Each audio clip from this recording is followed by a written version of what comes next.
Bueno, como ya os dijo Beatriz, pues yo voy a ser el encargado de daros la asignatura de EPR, que significa Empresa de Administración, y EPE, que significa Empresa en el Aula. ¿Vale? ¿Eso ya lo sabía?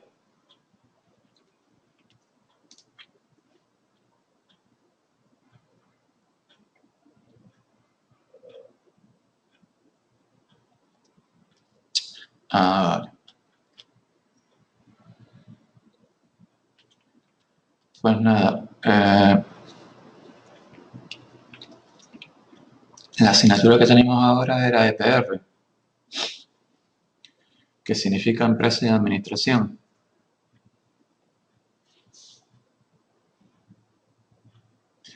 Aunque yo recuerdo que hubo una de las dos asignaturas en que tú ya me mandaste una actividad.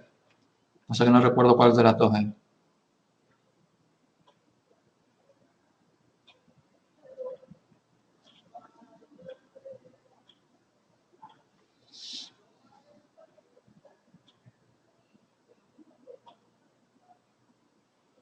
Que la mandaste todas.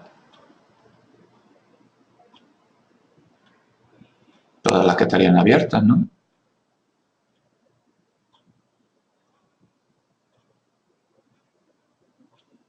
Que todas no estaban abiertas.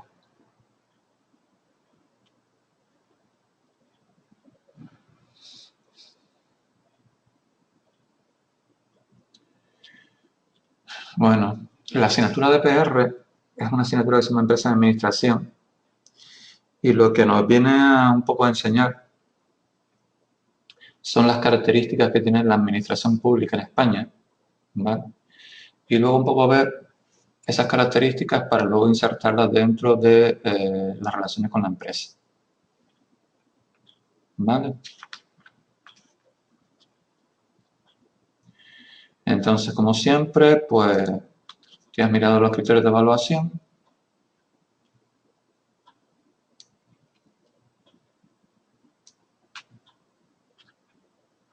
Entonces son como los de TUM, ¿vale? Hay un apartado dedicado, le ponemos esto, un apartado dedicado a los criterios conceptuales, los criterios procedimentales y los criterios actitudinales. ¿Vale?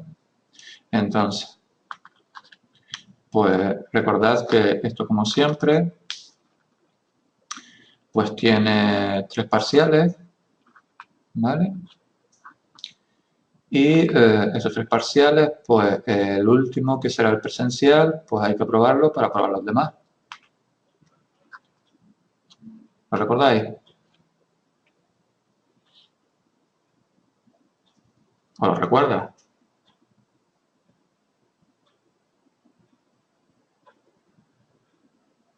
¿Sí? ¿No? Ya me dijiste que sí.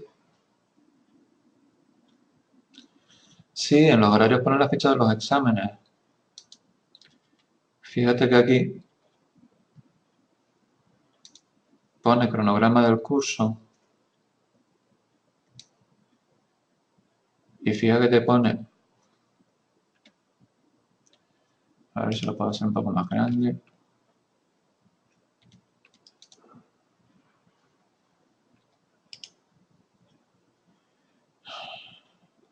A ver. Porque en teoría se debería poner aquí. Vamos a poner aquí. A ver, fíjate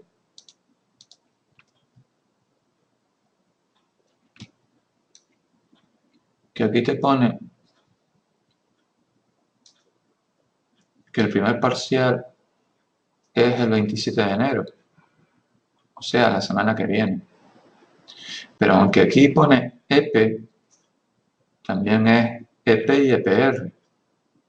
Porque fíjate que luego el 17 de febrero salta el segundo parcial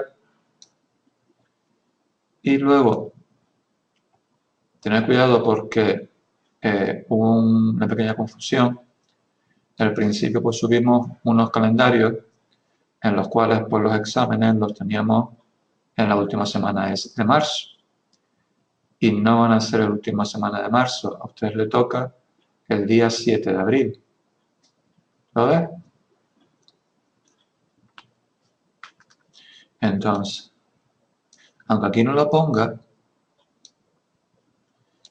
aquí el día 27 va a ser el examen de EPE y el examen de EPR.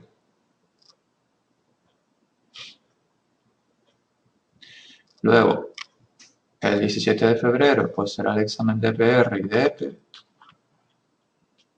¿Qué pronto? Pues sí, lo que pasa es que, si no, y luego el día 7 de abril, pues el examen final.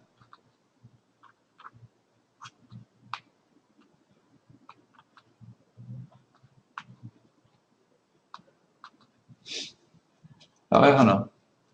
¿Lo tienes claro?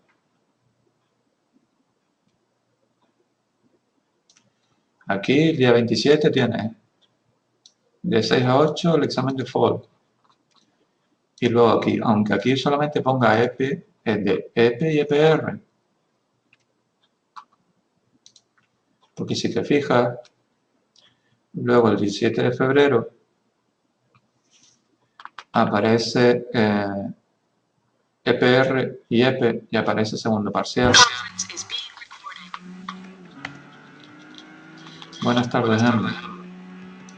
Ahora me aclaras lo que querías decirme, Emma, con lo de la manita.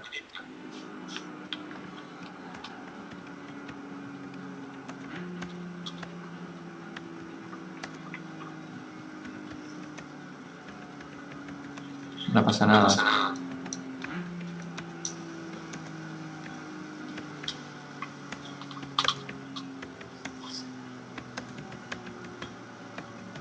¿Qué tenéis?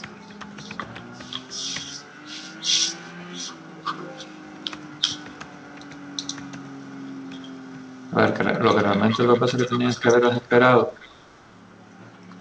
es a que yo os dijera las actividades que eran.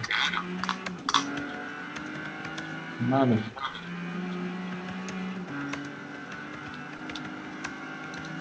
De todas formas no pasa nada. Ah, ¿se lo dijo Bea? Nada. Es como esta. ¿Sí o no? Vale, no os preocupéis. Que yo os pongo una mano nueva. Si queréis lo hago yo sobre la marcha, pues si me dejas hablar de aquí. Y la entregáis ahora. Vale. Esto es EPR.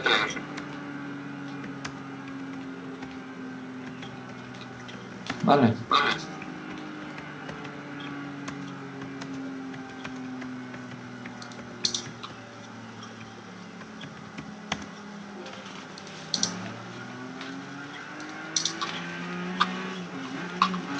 Vale.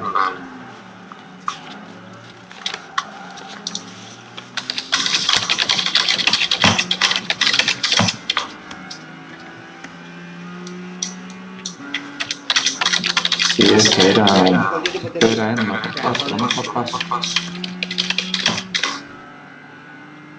Vamos por paso.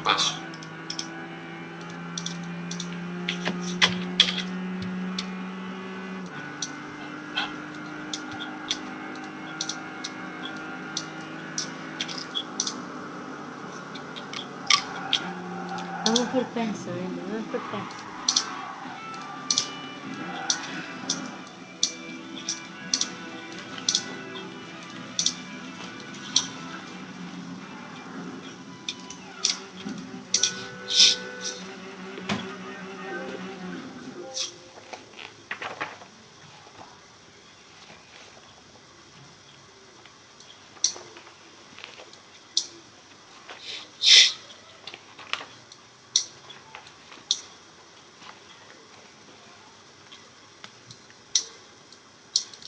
A ver, si le dais a Poquito y español.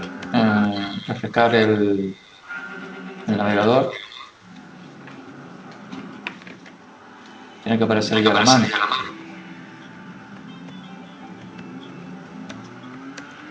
¿La veis?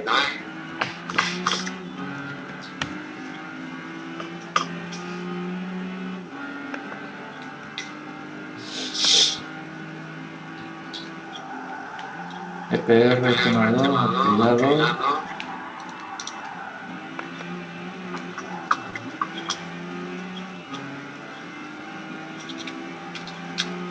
¿Te refieres a esto?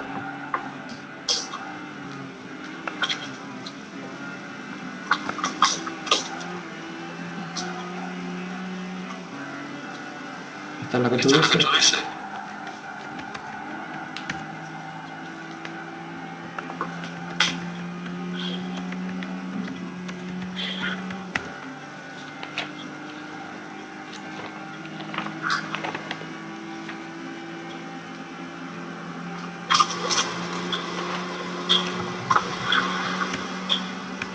Vale.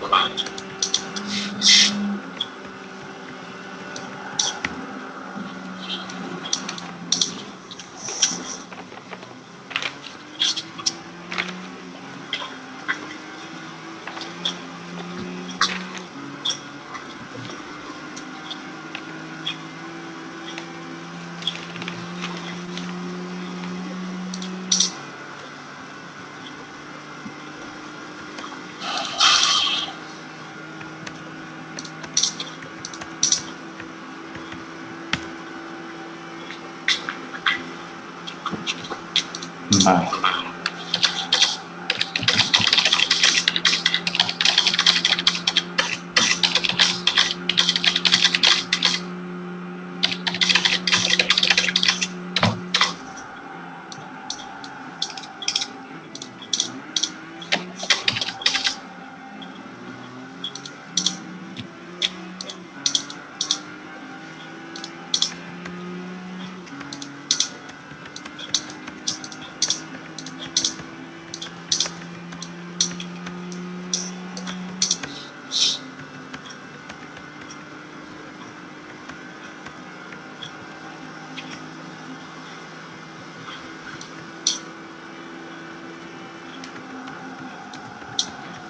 Mañana si quieres ir, puedes ir subiendo lo de...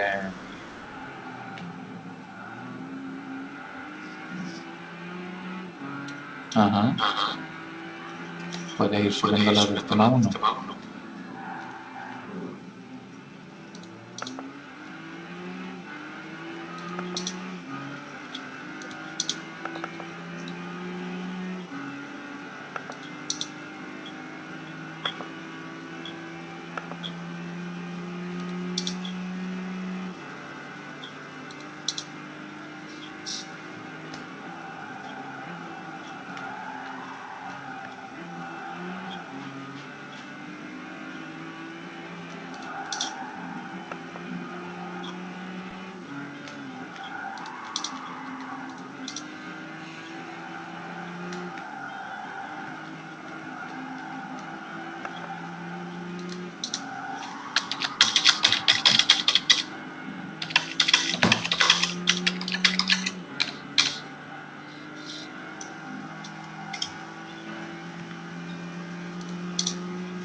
Pues nada, Emma, ya tienes todos los buzones.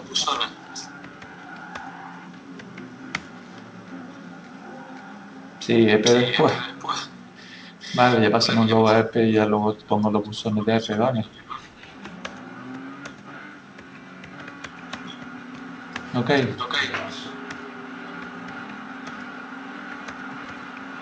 Hoy vamos a dar un poco de EPR y un poco de EP. Vale, daremos el tema 1 de EPR y daremos el tema 1 de EP. Vale. Porque le estaba comentando a Moneiva de que si te fijas en... Ay, tengo que...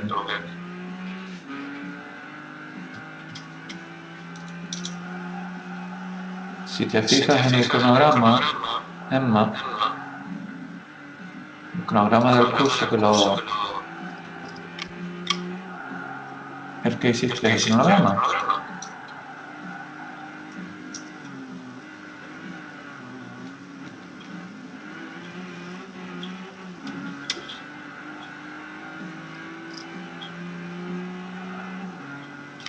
A ver, si te fijas, Emma, verás que aquí la próxima semana, día 27,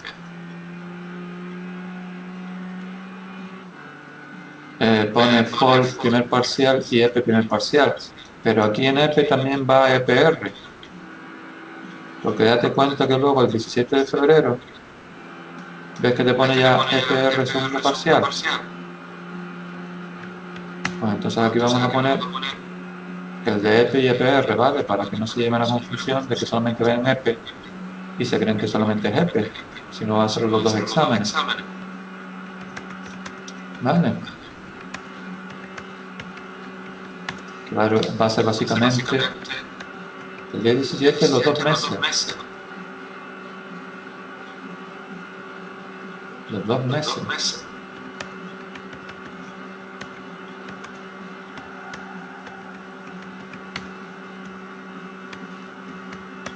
Ah, vale, que terminan 7.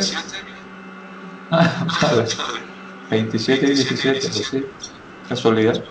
Y fíjate, más casualidad que el último examen, el tercer parcial, el que tienes que venir presencial, es el 7 de abril. Todo termina en 7. Pues ya sabes, Emma y Monet, iros al casino y apostar todo por el 7.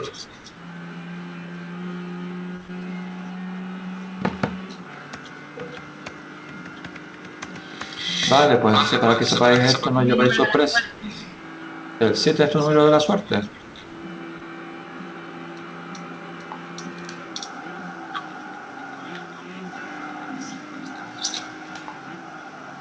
Bueno, también es el número de los... A ver, hay por ahí algunas cosas que también con el 7, no me acuerdo ahora mismo. Pero hay muchas cosas asociadas con el 7. Y también en el tuyo es el 3. 7 vidas tiene un gato, 7 días tiene la semana. También son los 7 jinetes del apocalipsis, si no recuerdo mal. Son 7, si no recuerdo mal.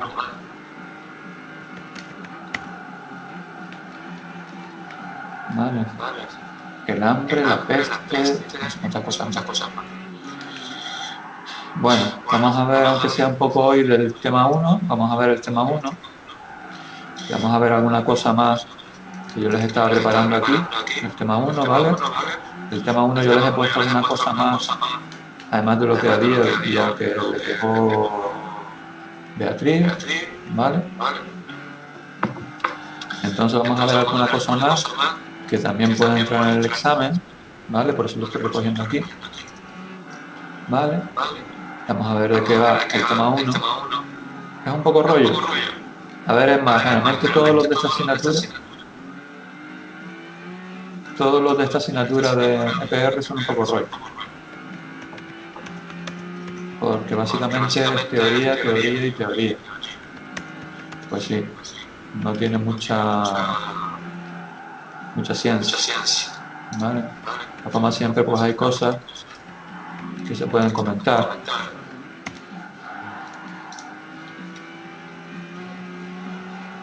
Sí, ya.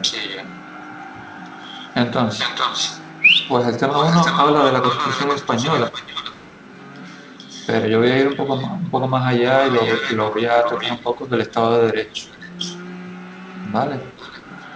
Entonces, aquí en principio nos habla del Estado de Derecho, de la Constitución española, de la estructura de la Constitución. Entonces, la concepción esta del Estado de Derecho viene de la Revolución Francesa, en la cual pues aparecieron una serie de principios. ¿Recordáis lo de los principios de Galileo y todo eso? Igualdad. ¿Y qué más? ¿No acordáis?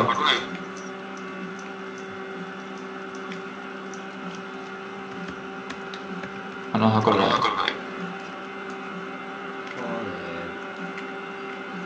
¿Que dónde estoy? Vamos a ver. Estoy por un lado en las transparencias del SEMA que están aquí. Decir.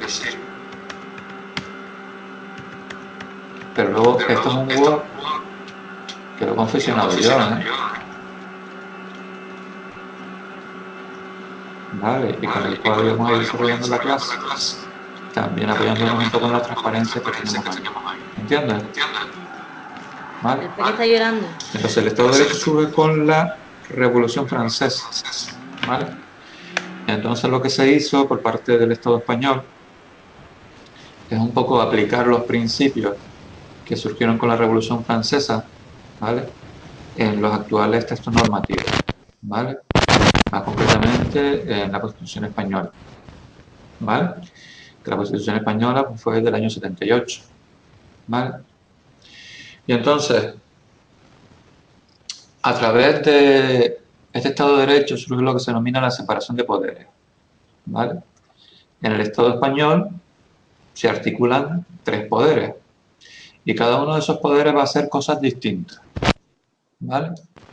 Va a existir por un lado lo que se denomina el poder legislativo, va a existir por otro lado lo que se denomina el poder judicial y va a existir por otro lado lo que se denomina el poder ejecutivo. Antes de que existiera la democracia y antes de que existiera la Constitución española del año 78, existió durante 40 años un régimen que no tenía en cuenta nada esta división de poderes, sino lo que hacía es concentrar todos los poderes en una sola persona, que en este caso es pues, el dictador Franco, Francisco Franco. ¿Suena? Que durante 40 años, desde el año 79, del año 39, perdón, ¿vale? Estuvo gobernando pues España, ¿vale? Y entonces pues acumulaba todo el poder en sus manos, ¿vale? Y luego cuando se murió este señor, pues lo que hubo, pues se instauró lo que se denominó una monarquía parlamentaria, ¿vale? Y entonces se cogieron como principios de ordenamiento del Estado español, pues la separación en 3 poderes, ¿vale? Entonces también les he puesto aquí un PDF con el texto normativo de la Constitución española.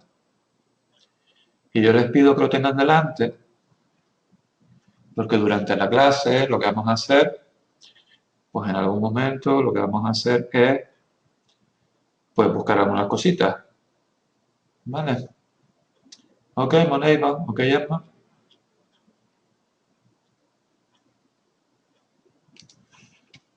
Vale. Pues entonces, como les dije, esos 3 poderes son el legislativo, el ejecutivo y el judicial, ¿vale? Entonces, esos poderes luego vienen representados, digamos, o recaen su capacidad para ejercer esos poderes en un determinado organismo o organismo, ¿vale? En el caso del legislativo, ese poder recae en lo que se denominan las Cortes Generales, ¿vale? Que son, pues, el Senado y el Congreso, ¿vale? Son dos edificios donde se reúnen unas señoras llamados congresistas y senadores y que básicamente lo que hacen es crear y aprobar leyes, ¿vale? Porque todo el Estado de Derecho se fundamenta sobre el imperio de la ley. La ley es la norma básica, la fuente de derecho básica, sobre la cual se asienta pues todo el Estado de Derecho, ¿vale? Ya veremos ahora que existen distintos tipos de leyes y además que existen distintos tipos de fuentes de derecho, ¿vale? Entonces, en las Cortes lo que se va a hacer es crear,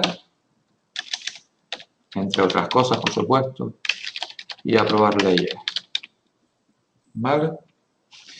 Y una cosa muy importante es que los congresistas y senadores son un fiel reflejo de, digamos, las personas que tienen en España lo que se denomina la soberanía popular, ¿vale? La soberanía la tiene y está recogida, es decir, reside en el pueblo español, ¿vale? Y el pueblo español es el que luego elige cada X tiempo a lo que son los congresistas y senadores. Entonces, básicamente, los congresistas y senadores son una representación de la voluntad popular que se refleja cada 4 años a través de lo que se denominan las elecciones. En este caso, las elecciones generales. ¿Vale? Es lo típico que ustedes ven, pues, este edificio en el cual, pues, delante de la puerta hay una serie de leones, ¿vale? Lo que también habitualmente se denomina el hemiciclo de los diputados, ¿vale? Y ahí es donde se reúnen y es, digamos, una representación de la soberanía popular, pero esa soberanía popular reside en el pueblo español. Entonces, básicamente, los congresistas y senadores son unos mandados, ¿vale? Nosotros con nuestro voto los ponemos ahí y durante 4 años se supone que ellos legislan, supuestamente, en base a lo que en las campañas electorales, pues resulta que ellos prometieron. Lo que pasa es que después, pues esto no siempre es así.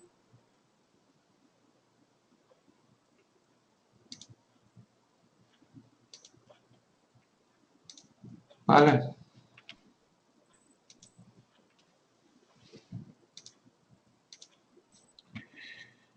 Entonces, ¿dónde podemos encontrar en la Constitución española que el pueblo español es donde recae, en quien recae la soberanía popular? Antes que nada, es importante saber un poco digamos, la estructura de la Constitución española, que también se le suele llamar ley de leyes o Carta Magna o ley suprema. ¿Por qué? Porque de ella, digamos, dependen todas las demás. Todas las demás leyes dependen de esta, que es la Constitución española, ¿vale? Entonces, si os fijáis, la Constitución española tiene básicamente la siguiente estructura: un preámbulo,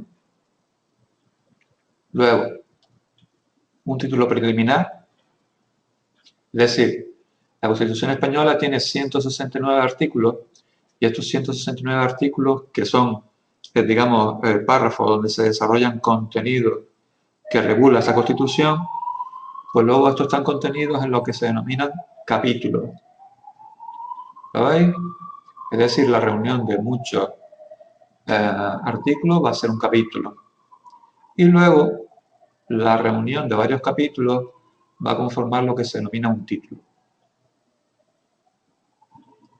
¿Vale? Pues entonces, la estructura básica es título, capítulo, artículo. ¿Vale? Esto puede ser pregunta de examen. Y luego, además, la Constitución española tiene lo que se denominan disposiciones, que ya veremos de qué son, y que básicamente son 4 disposiciones adicionales, 9 disposiciones transitorias, una disposición derogatoria y una disposición final. Ya veremos lo que contiene cada una de ellas. ¿Vale? Entonces, yo les pido que ustedes me busquen, en este caso es bastante fácil, porque está al principio de todo, en qué artículo de la Constitución española se refleja que el pueblo español es donde reside la soberanía popular. ¿Me lo podéis buscar?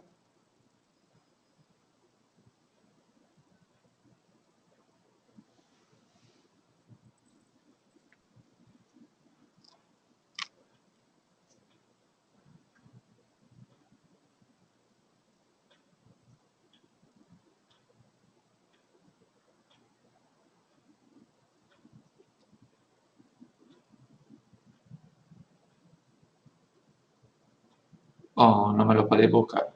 Todo, ponéis ahí en Mabey el PDF de la Constitución.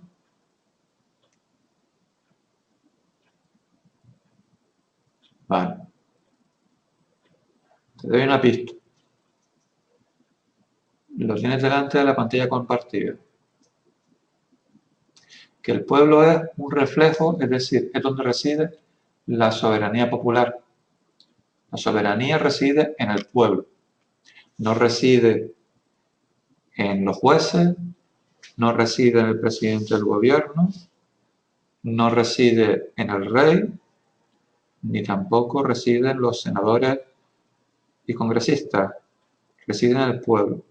Entonces yo lo que estoy preguntando y lo que les estoy pidiendo es que me digan en qué artículo está que el pueblo es donde reside la soberanía.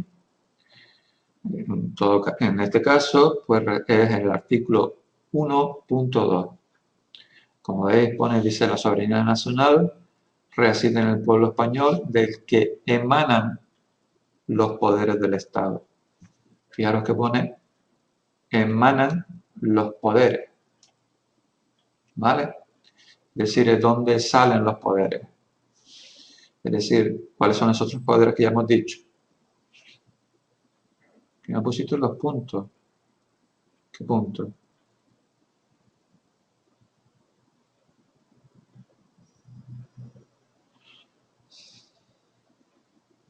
Bueno, es que realmente el artículo 1 no, porque el artículo 1 está artículo 1.1, artículo 1.2 y el artículo 1.3. ¿Entiendes? Yo te estoy preguntando por la soberanía nacional. Si tú me pones artículo 1, sí, está ahí, pero realmente que no solamente habla de eso. Entonces yo te estoy pidiendo de que sea, digamos, sistemática. Y me digas concretamente dónde lo puedes encontrar. En el 1.2. Y como ya dije antes, buenas tardes, Guasimara. ¿Cuáles son esos 3 poderes que existen en el Estado español? Pues nada, aquí Guasimara hablando de la Constitución española. ¿Cuáles son esos 3 poderes? ¿Cuáles son esos 3 poderes de donde legislativo?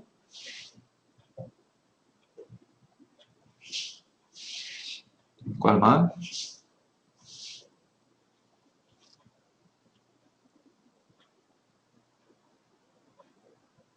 Judicial. ¿Y cuál más?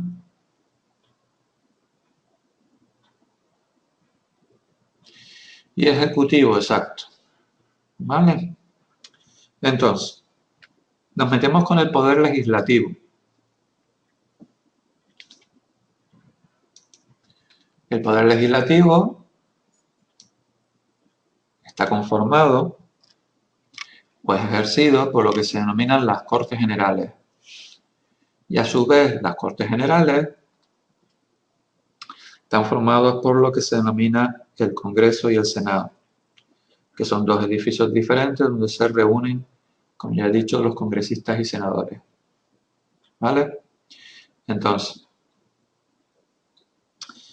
como ya dije antes, las Cortes Generales, es decir, el Congreso y el Senado, son un reflejo de la representación del pueblo español.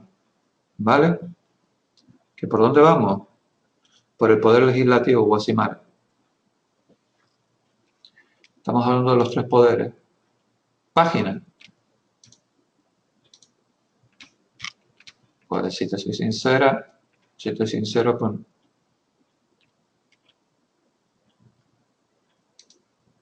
no me acuerdo. De todas formas, yo lo que estoy haciendo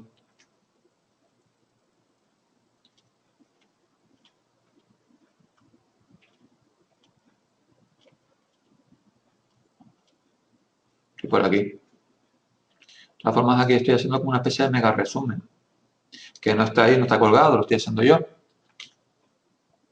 ¿Vale? Sí, te recomiendo que no solamente veas las transparencias, sino veas lo que vamos haciendo aquí.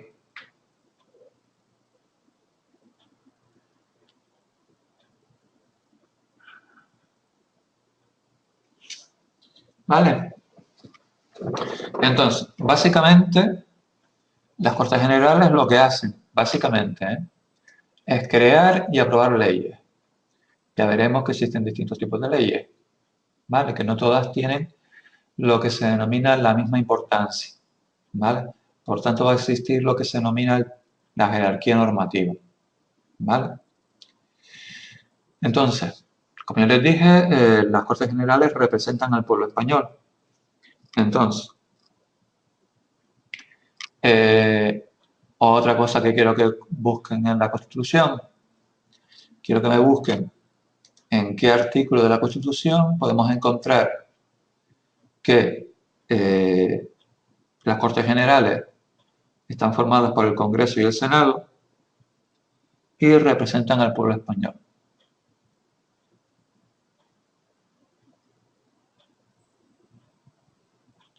Pues venga, vayan buscando. Aquí en este caso, en este texto lo tenéis fácil, porque siempre a la izquierda de cada artículo pone un breve resumen de lo que es.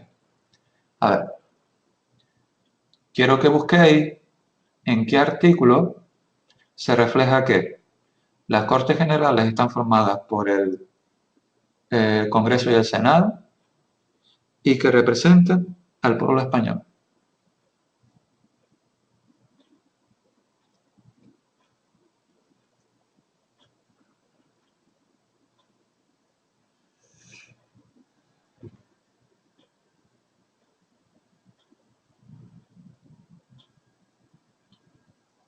Pues vengáis buscando para que os acostumbréis a buscar cosas en la Constitución española.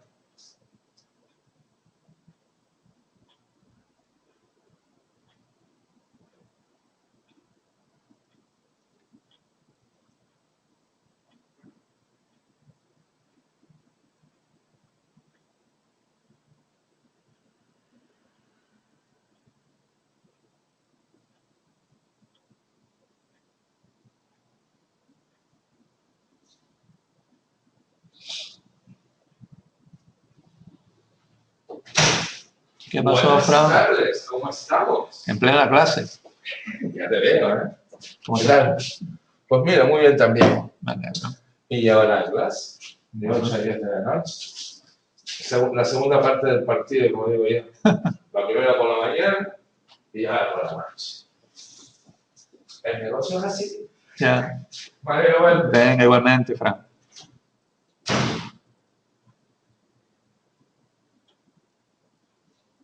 Artículos 66 y 96. Vamos a ver el artículo 66.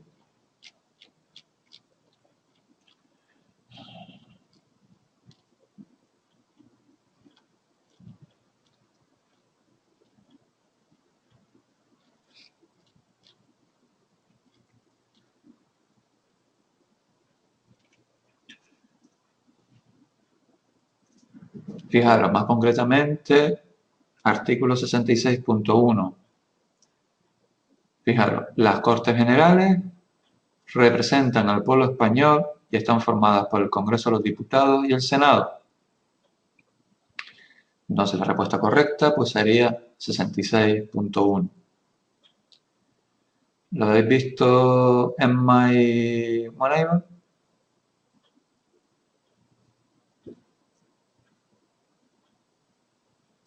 Pues apuntar por ahí.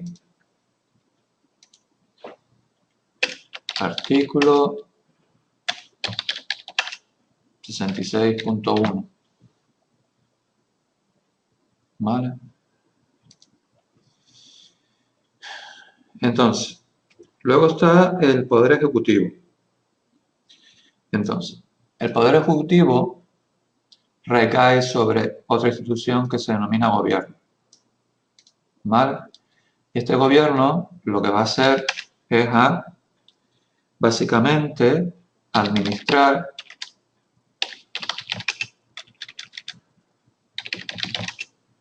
la política interior y exterior, ¿vale? Lo que va a hacer también es controlar o administrar la administración civil y militar, es decir, va a administrar básicamente, por ejemplo, aquí, el ejército, ¿vale? Y por lo tanto, otra de sus atribuciones es tener en cuenta la defensa del Estado español, ¿vale? Y ejerce lo que se denomina la función ejecutiva y reglamentaria.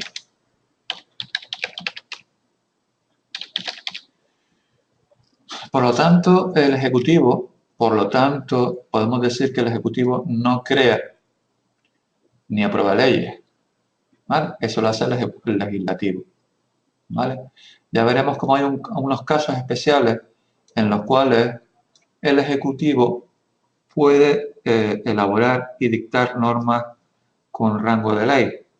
Ya lo veremos ahora, ¿vale? Pero en principio, el Gobierno no hace leyes, sino lo que se dedica es a administrar, ¿vale? Y luego, por supuesto, utiliza esas leyes para realizar la administración del Estado. ¿Vale? Pues entonces, por un lado, legislativo legisla, ejecutivo administra. ¿La Constitución la podemos usar en el examen? Sí, vale, admitimos Constitución como animal de compañía.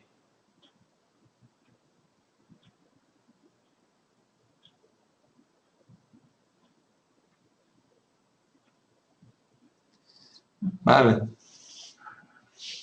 No tienes que perdonarme. No tienes que perdonar nada, no. ¿Vale? Entonces, legislativo crea leyes, el ejecutivo administra, ¿vale?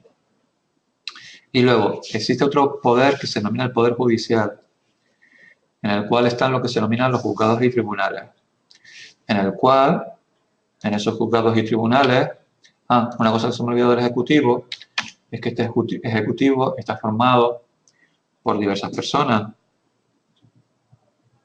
¿Estáis haciendo un ejercicio o no?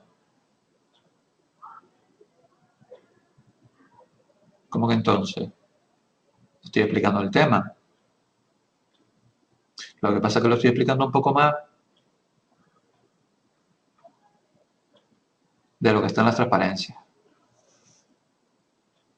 Entonces estamos cogiendo la Constitución española para que al mismo tiempo que vamos explicando la clase, ustedes utilicen la Constitución española, ¿vale? Porque como ya lo dijimos antes,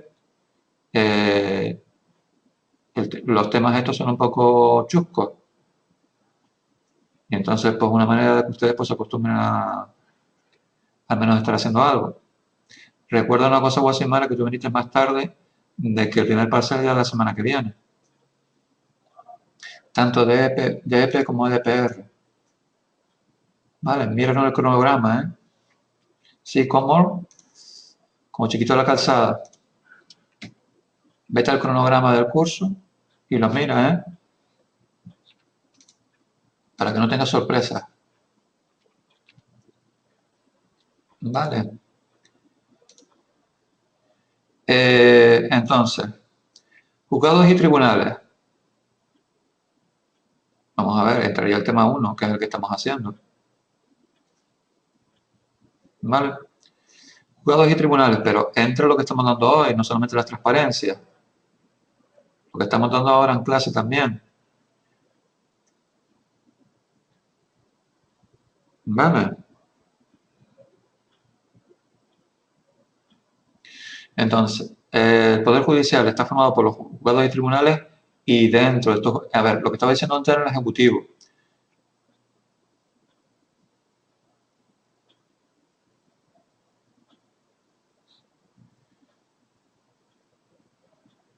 Sí, quita materia, Moneiva.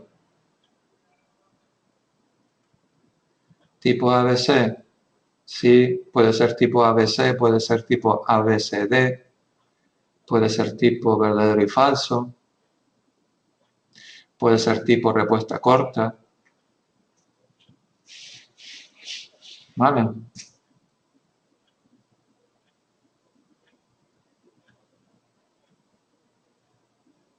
Que eso nos ayuda.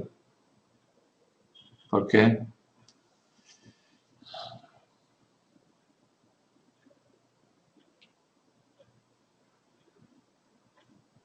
Bueno, pues entonces, el gobierno está básicamente formado, porque no has dicho nada en concreto, has dicho el tipo de preguntas. Te he dicho que pueden ser preguntas tipo T con 4 respuestas, con 4 posibles alternativas. Te he dicho que pueden ser preguntas verdadero o falso, o te he dicho que pueden ser respuestas cortas del estilo. ¿Qué 3 poderes están presentes en el Estado español?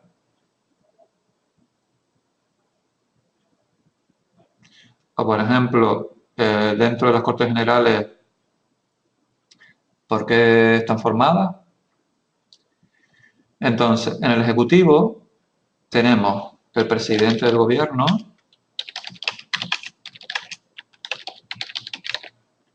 los vicepresidentes y los ministros. ¿Vale?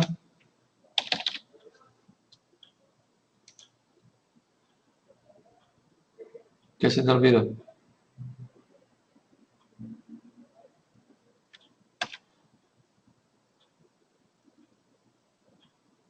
Sí, pero yo te recomiendo también de que te repases la clase también, escuchándola.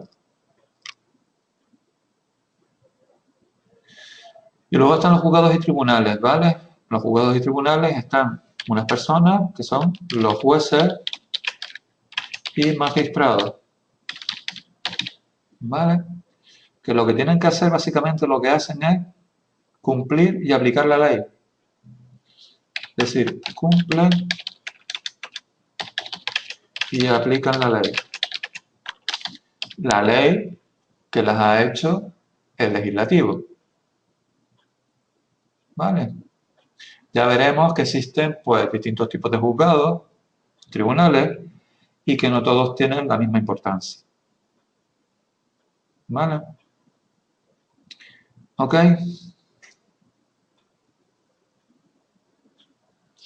Una cosa también que le estaba diciendo sobre el Ejecutivo, que le iba a decir sobre el Ejecutivo, es que el Ejecutivo responde de su actuación política solidariamente ante el Congreso de los Diputados. ¿Vale? Es decir, que digamos que el Ejecutivo pues tiene que rendir cuentas de su actuación política ante el Congreso.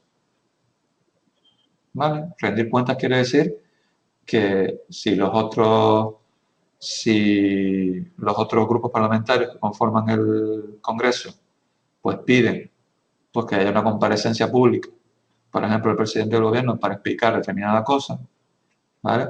Pues entonces, pues, por ejemplo, si se cumplen los reglamentos, pues, y las condiciones, pues el presidente del gobierno pues tiene que ir allí y explicar sus actuaciones, ¿vale? Entonces seguimos. Mirad a ver si me podéis buscar el artículo de la Constitución Española donde se dice que la justicia, al ser también un poder del Estado, emana del pueblo, ¿vale? Y esta es administrada por los jueces y tribunales. Pues venga, a buscar en la Constitución Española, buscando el artículo donde se especifica que la justicia emana del pueblo y que esta justicia está representada y administrada no solamente por los jueces y magistrados, sino también por el rey. Por el rey, por los magistrados y por los jueces.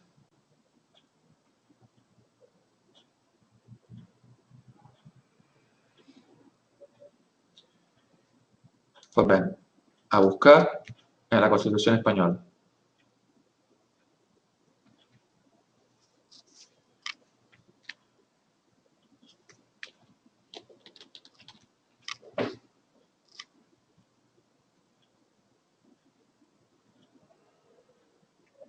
Repito, buscado el artículo donde se especifica que la justicia emana del pueblo y que es administrada por el rey, los magistrados y los jueces, que se someten solamente al imperio de la ley.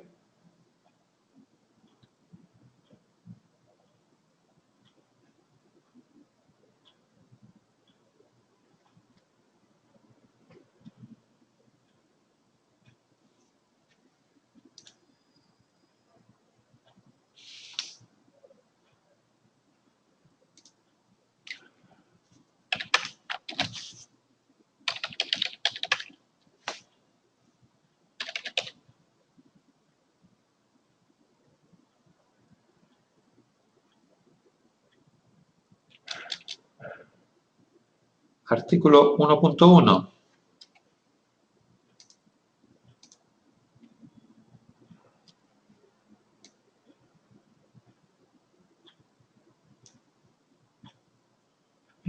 No.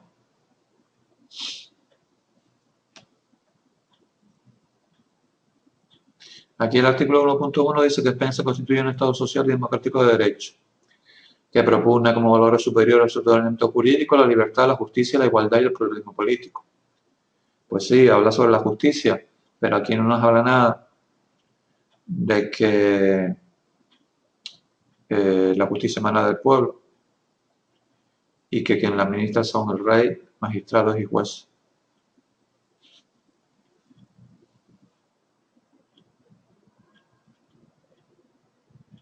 Te recomiendo para ir buscando esto, que más que ir leyendo todos los artículos, ir mirándolo de la parte izquierda.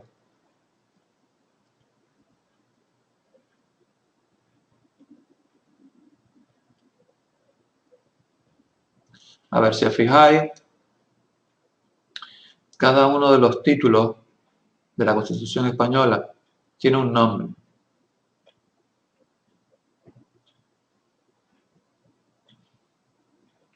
Aquí, por ejemplo, el título 6 pone del Poder Judicial.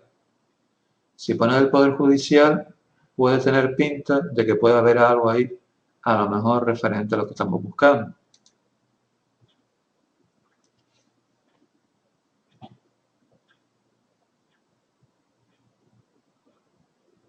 Habéis llegado aquí al Poder Judicial.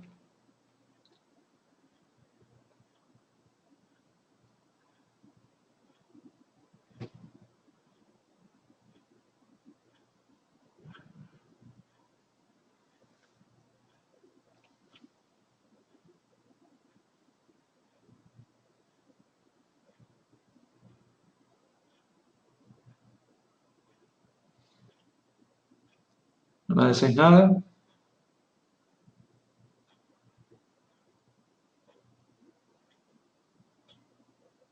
Está por el título cuarto. ¿Tú crees? El título cuarto, Wasi, nos habla del gobierno y de la administración. Pero fíjate que aquí en el título sexto te habla del Poder Judicial. Y yo te estoy preguntando por algo del Poder Judicial, ¿no? SS. Esto es como un bingo, ¿no? Entonces, artículo 117.1. Dice, la justicia emana del pueblo y se administra en nombre del rey por jueces y magistrados integrantes del Poder Judicial, que son independientes, inamovibles, responsables y sometidos únicamente al imperio de la ley. Básicamente lo que nos dice aquí es que los jueces no pueden, digamos, tener ninguna afiliación política en el sentido de cantarse por un partido político, por una ideología política u otra. ¿Vale? Únicamente lo que tienen que hacer es... Sí, yo lo sé, que eso hay que verlo. Pero eso es lo que dice, digamos, el espíritu de la norma. Que solamente están sometidos únicamente al imperio de la ley. Es decir, que lo que tienen que hacer es coger la ley, leerla y aplicarla. ¿Vale? Y por lo tanto tienen que ser totalmente independientes de los otros dos poderes. Del poder ejecutivo y del poder legislativo. Vale, pues entonces ponemos aquí artículo 117.1. ¿Vale? Rey, jueces y magistrados. ¿Vale? ¿Todo el mundo bien? Entonces, por ejemplo, si yo les pongo en el examen dónde reside la soberanía, pues ustedes me tienen que poner, no me tienen que poner en el rey, me tienen que poner en el pueblo español. En el pueblo español.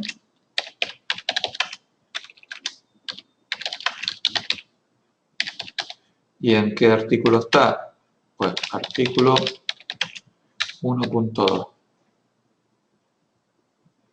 ¿Vale? Si yo les pongo en el examen, el Poder Legislativo lo ejercen las Cortes Generales, que están formadas por el Congreso y el Senado, ¿en qué artículo de la Constitución Española se encuentra? Ustedes me tienen que poner 66.1. ¿Vale? Si yo les pongo en el examen quién compone el gobierno, pues ustedes me tienen que poner el presidente, vicepresidente, básicamente, ¿vale? Y ministros. Aunque hay otros, luego otros cargos que también pertenecen al gobierno, ¿vale?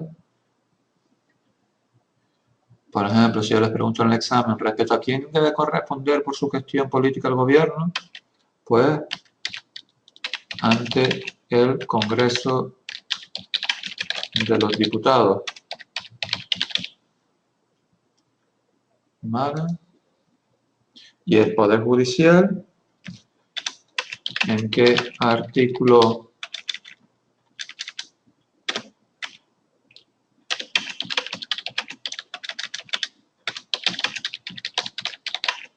se establece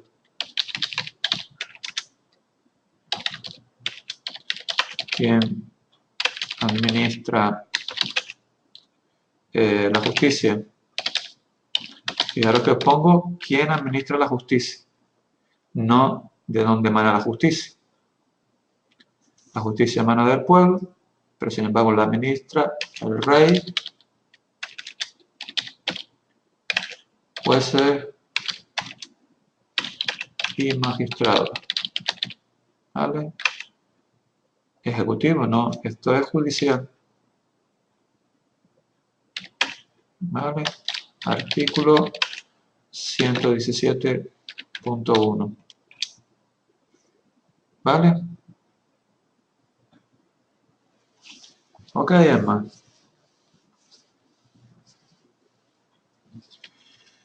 Luego también las transparencias nos habla de lo que se denominan las fuentes del derecho.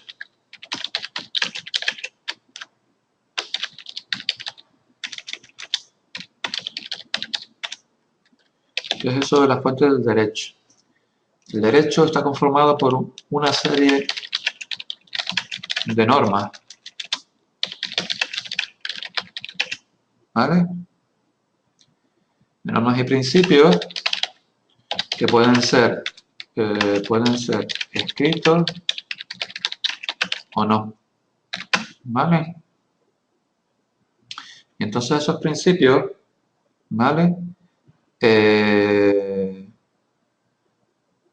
Regulan la convivencia ciudadana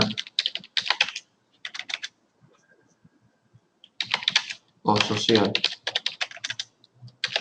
¿vale? Y una de las características que tienen estos principios y normas es que pueden ser impuestos, ¿vale? Es decir, el cumplimiento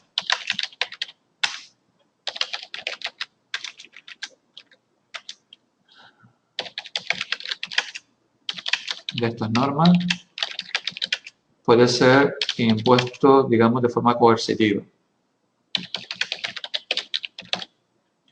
¿vale? Es decir, puede venir el Estado y te puede decir, pues mira, existe una ley que obliga a, y tú la tienes que cumplir.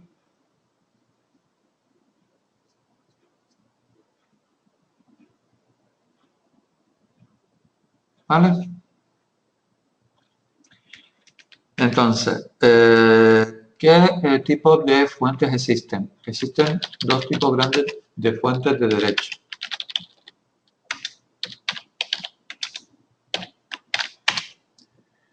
¿Vale? Existen fuentes directas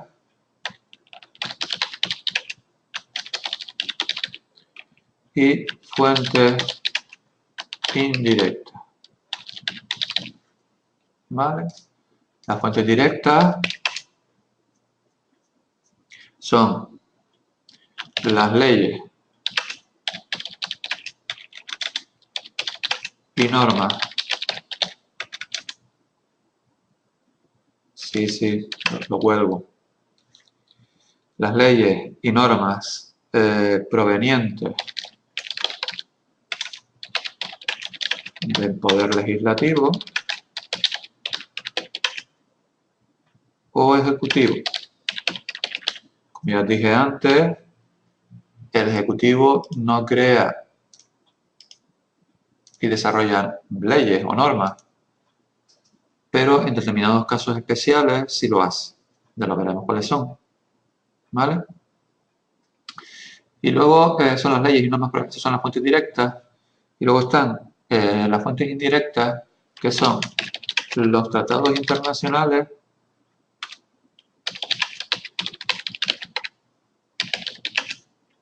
y la jurisprudencia.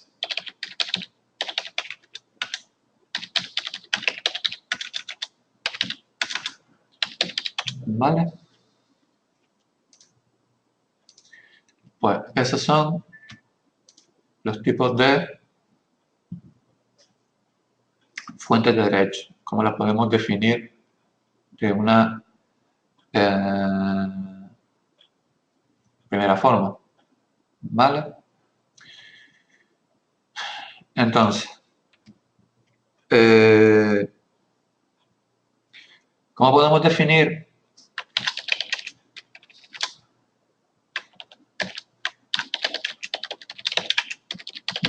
la ley? Lo tenéis en la transparencia. La podemos definir como norma dictada por la autoridad competente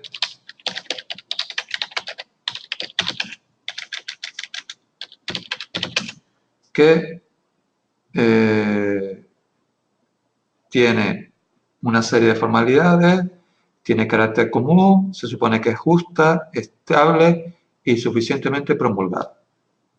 ¿Vale? Entonces, recordar como siempre que la potestad de elaborar y aprobar las leyes la tiene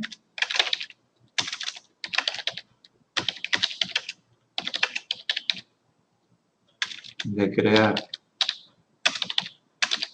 y elaborar leyes la tienen las Cortes Generales.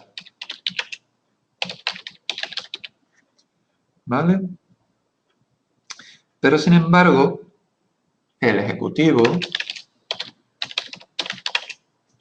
en determinadas situaciones y siempre bajo el control de las Cortes, puede crear normas con rango de ley. ¿Vale? ¿Ok? Entonces, también las comunidades autónomas, a partir de ahora siempre cuando hablemos de comunidades autónomas, lo voy a poner siempre así, CCAA. CCCAA, recordáis que hace referencia a una abreviatura y siempre que se pone doble letra quiere decir que hace referencia a algo que es plural. ¿Vale? Entonces también las comunidades autónomas podrán dictar normas con rango de ley, pero siempre en función de las atribuciones o competencias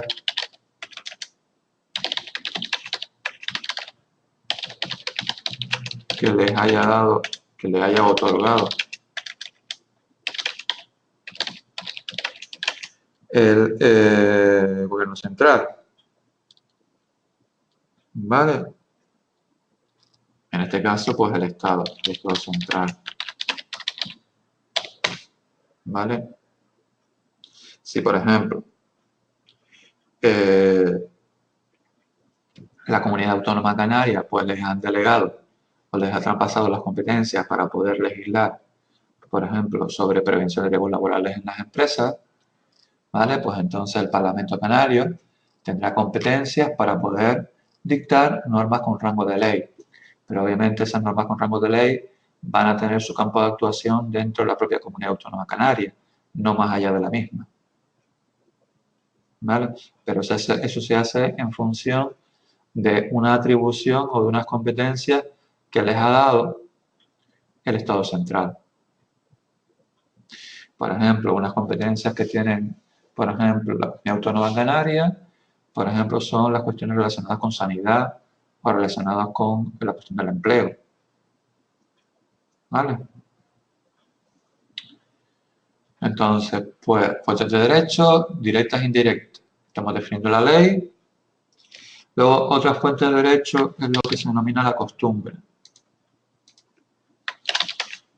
Por eso dijimos antes que la fuente de derecho puede estar recogida de forma escrita o no.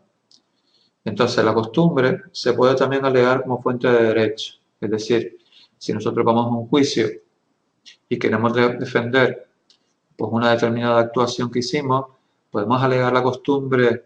La costumbre se refiere a un acto que se suele hacer de forma repetitiva y por costumbre en un área determinada. Aquí como pone, dice, desde el punto de vista jurídico se llama costumbre a la norma de conducta nacida de la reiterada y constante práctica social y considerada como obligatoria por la comunidad. Por lo tanto, es una norma de conducta que surge de un comportamiento repetitivo y que la comunidad donde se aplica esa costumbre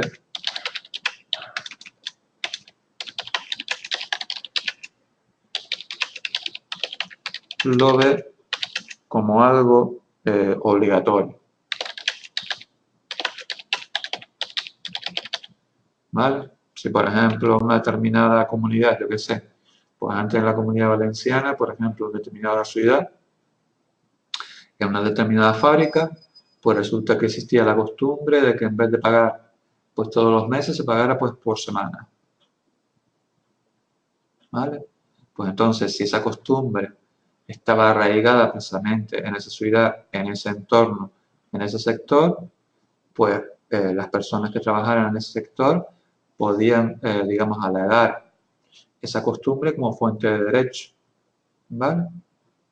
¿Me explico?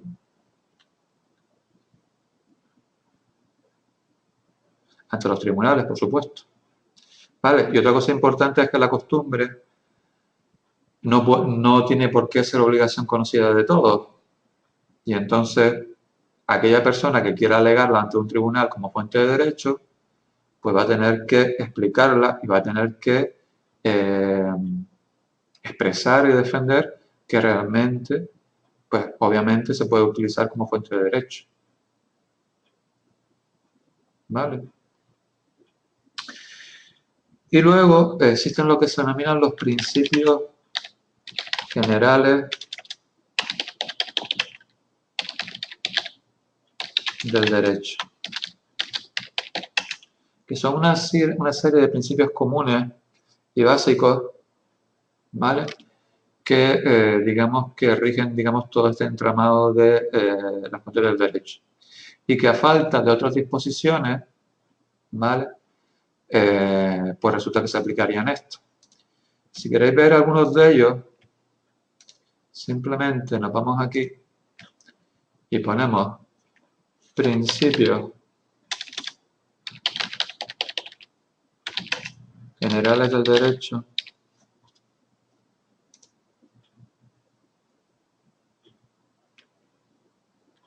¿Vale? Y por ejemplo nos sale aquí unos cuantos. Por ejemplo, la verdad que son unos principios, la verdad que quien no esté metido en esta cosa del derecho que en algunos casos pues pueden sonar un poquito raros. Pero por ejemplo, nos vamos a el principio del 23 que dice: no hay mejor testigo que el papel escrito.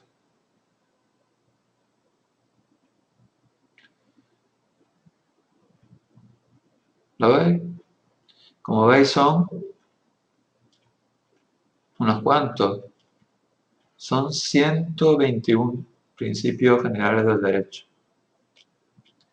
Entonces, a falta de cualquier otra legislación sobre un asunto determinado, pues en última instancia, pues nosotros podríamos aplicar estos principios. ¿Vale? Por ejemplo, otro principio general del derecho: nadie debe ser condenado sin ser oído. Por ejemplo, otro: nadie está obligado a lo imposible.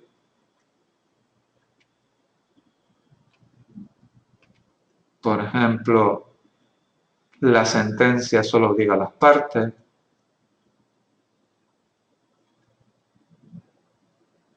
Por ejemplo, otro: el poseedor se presume propietario.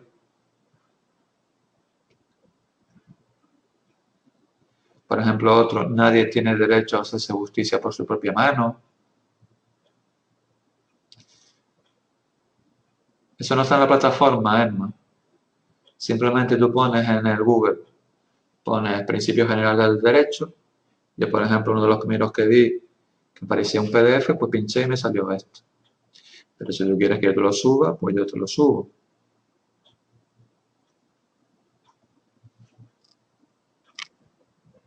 Obviamente yo no quiero que eso se lo aprendan.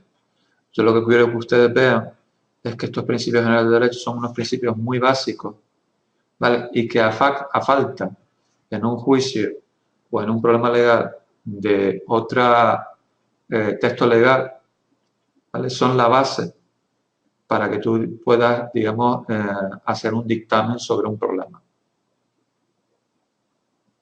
¿Vale?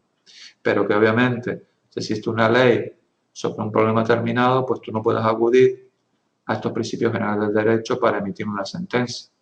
Yo te hablo, por ejemplo, de un juez. ¿Vale? Simplemente se los he enseñado para que ustedes vean lo que es, porque muchas veces en los libros aparecen principios generales del derecho, pero nunca sabemos cuáles son. Y entonces, pues aquí, como veis, algunos de ellos son muy básicos, muy básicos, muy básicos. Por ejemplo, las dudas deben resolverse en el sentido más favorable. Por ejemplo.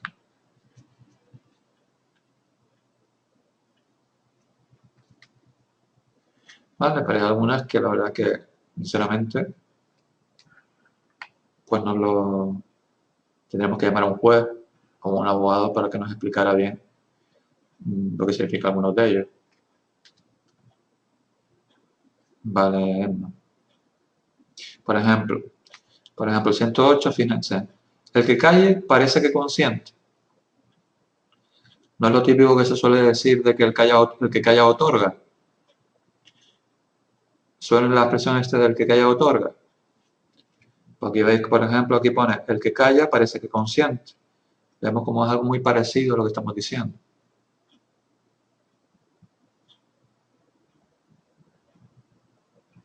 Por ejemplo, otro dice, la cosa de su dueño, sea quien fuera su poseedor.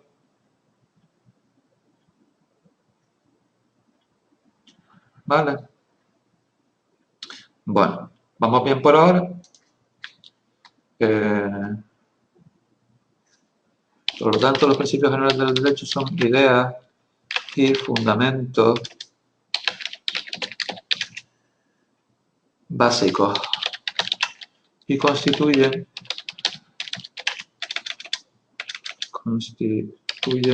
la base del ordenamiento jurídico. ¿Vale?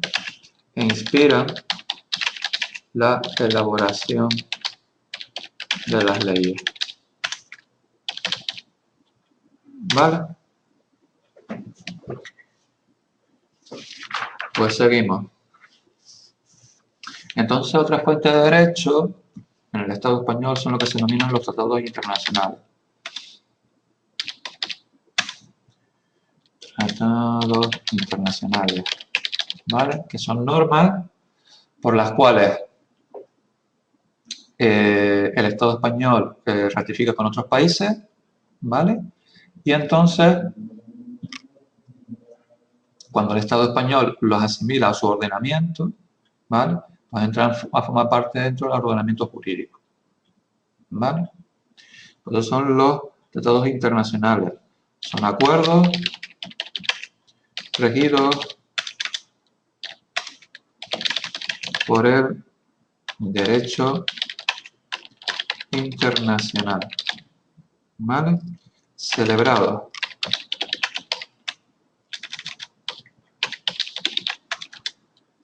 entre España y otros estados, o bien entre España y organismos internacionales, ¿vale? Y luego otra fuente de derecho es lo que se denomina la jurisprudencia. ¿Qué es esto de la jurisprudencia? Vamos a ver. Luego veremos que existen distintos tipos de juzgados, digamos, ¿vale? Que son por ejemplo, el Tribunal Supremo, el Tribunal Constitucional, la Audiencia Nacional, los Tribunales Superiores de Justicia de las Comunidades Autónomas, los juzgados de lo social, de lo mercantil, etcétera, etcétera, ¿vale?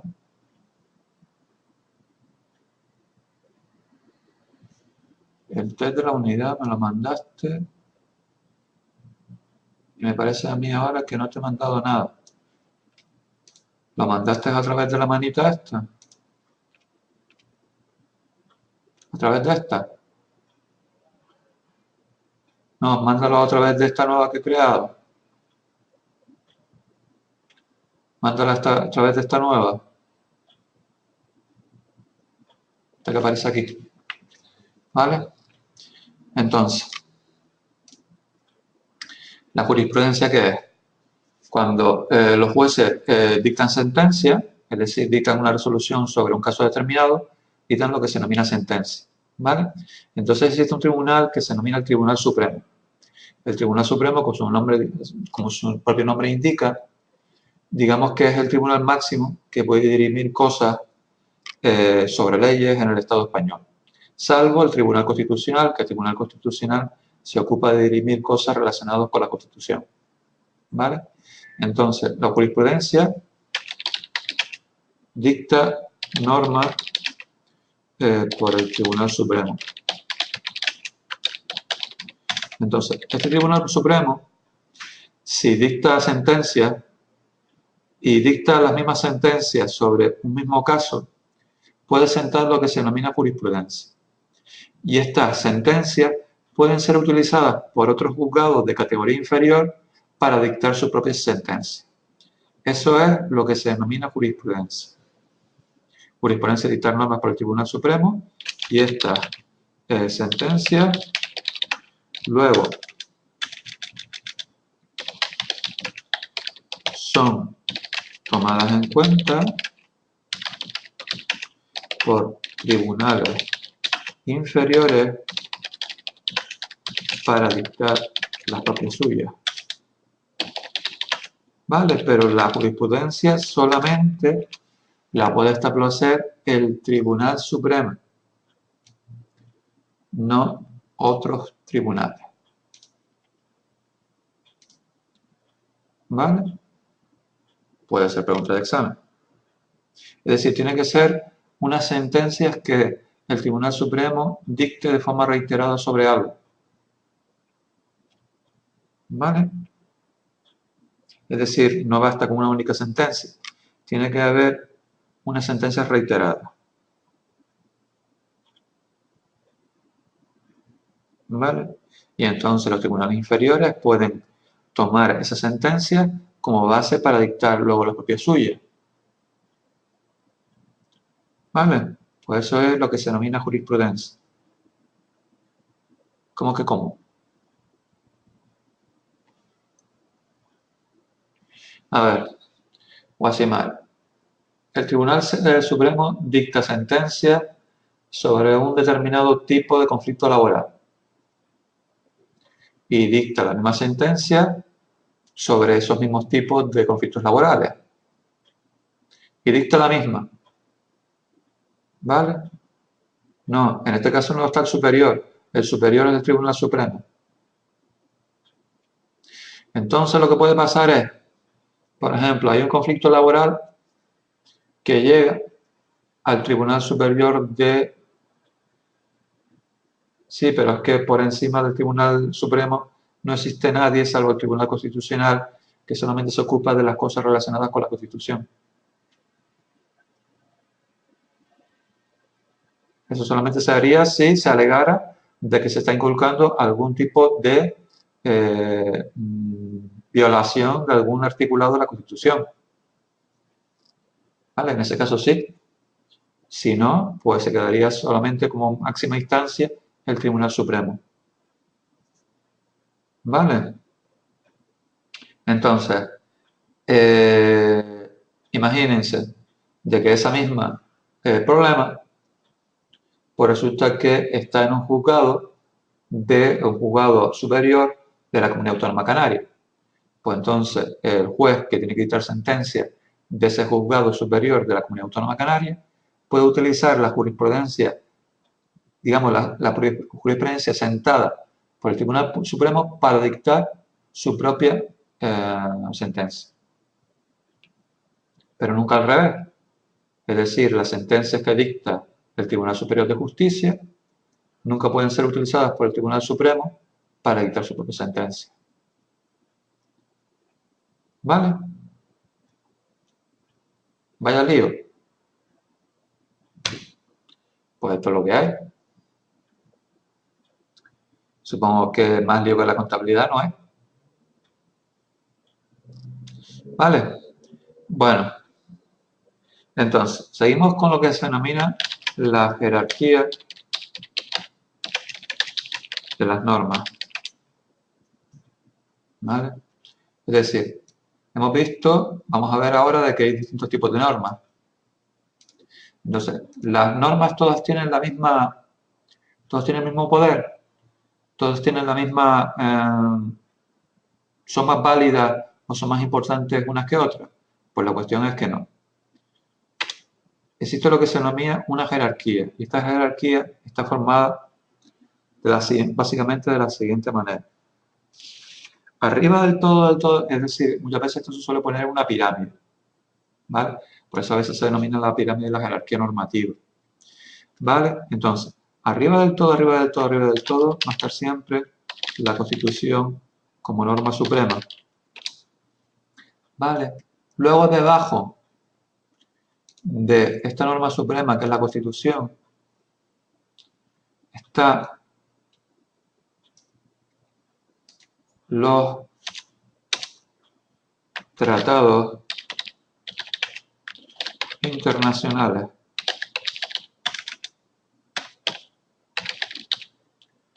¿Vale? Como ya vimos, son normas con rango de ley, cuando son implementadas en el ordenamiento jurídico español y que son normas que son acuerdos establecidos entre el Estado español y otros estados, o bien entre el Estado español y organismos internacionales. ¿Vale? Luego, por debajo de esto, en la pirámide normativa, están lo que se denominan las leyes orgánicas. Leyes orgánicas. ¿Vale? Ya veremos lo que son. Luego, por debajo de estas, están lo que se denominan las leyes ordinarias.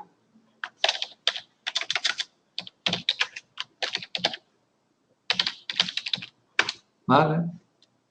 Por debajo de estas están lo que se denomina, y aquí voy a sacar las flechas, uno por acá y otro por allá, lo que se denominan los reales decretos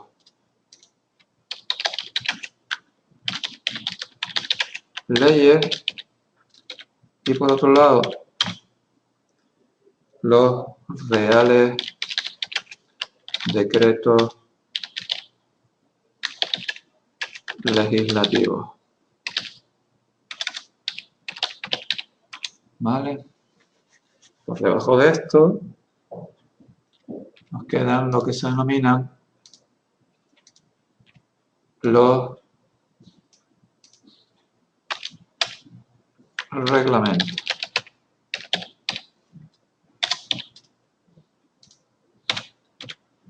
Vale, pues esto básicamente es la pirámide de la jerarquía normativa en nuestro ordenamiento jurídico español. Constitución, norma suprema, debajo de ella tratados internacionales, por debajo de ella las leyes orgánicas, por debajo de ellas las leyes ordinarias, por debajo de ellas, aunque tienen el rango de ley, los reales decretos leyes y reales decretos legislativos, y por debajo de ellos los reglamentos. ¿Vale? Entonces, como sabemos, la Constitución española, la norma suprema, se le llama la Constitución española del año 78, porque el año 78 es cuando fue aprobada por referéndum, ¿vale? Año 78, aprobación por referéndum,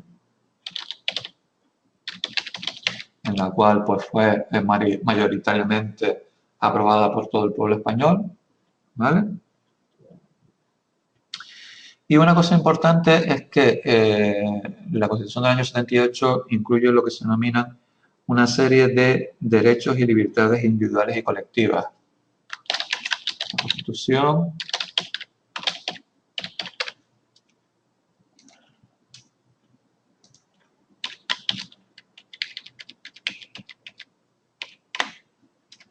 incluye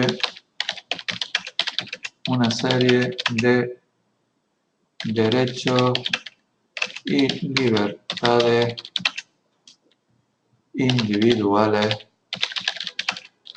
y colectivas. ¿Vale? Así también como los principios de organización del Estado, ¿vale? Y los principios que deben guiar a los organismos públicos.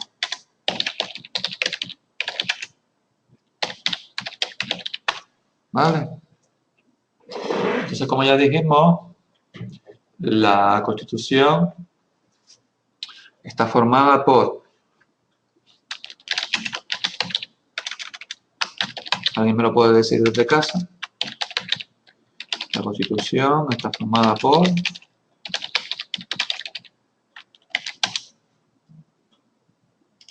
¿Recordáis que dijimos que eran títulos, capítulos y artículos, no? Entonces, está formada por un título preliminar,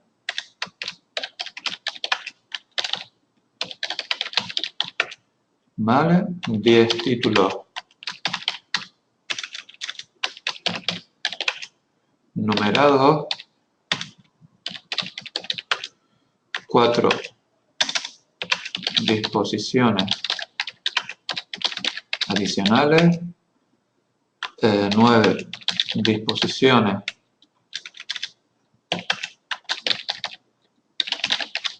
transitorias, una disposición derogatoria y una disposición final. ¿Vale? En estos 10 títulos numerados y en este título preliminar se concentran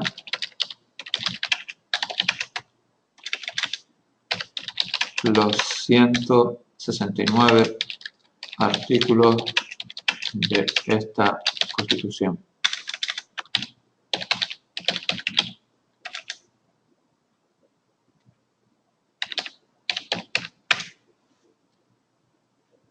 Bueno, son las 8:05. ¿Queréis que hagamos 10 minutillos de descanso? Moneiva y Guasimara.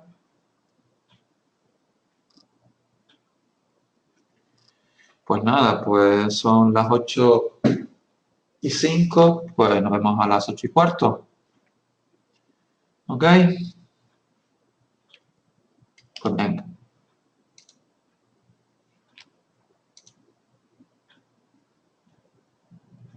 A ver, voy a terminar el tema. Voy a terminar a las 8:15, voy a terminar el tema de EPR, para ya luego meternos con el tema de EP, ¿vale? Por eso les dejo el tiempo. ¿Ok? EP es más fácil. Bueno, hay algunos temas, sí, más o menos. Sí, más cosas de ejercicio, más cosas de que ustedes hagan cosas.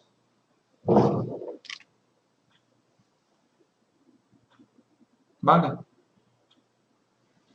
Pues venga, nos vemos ahora.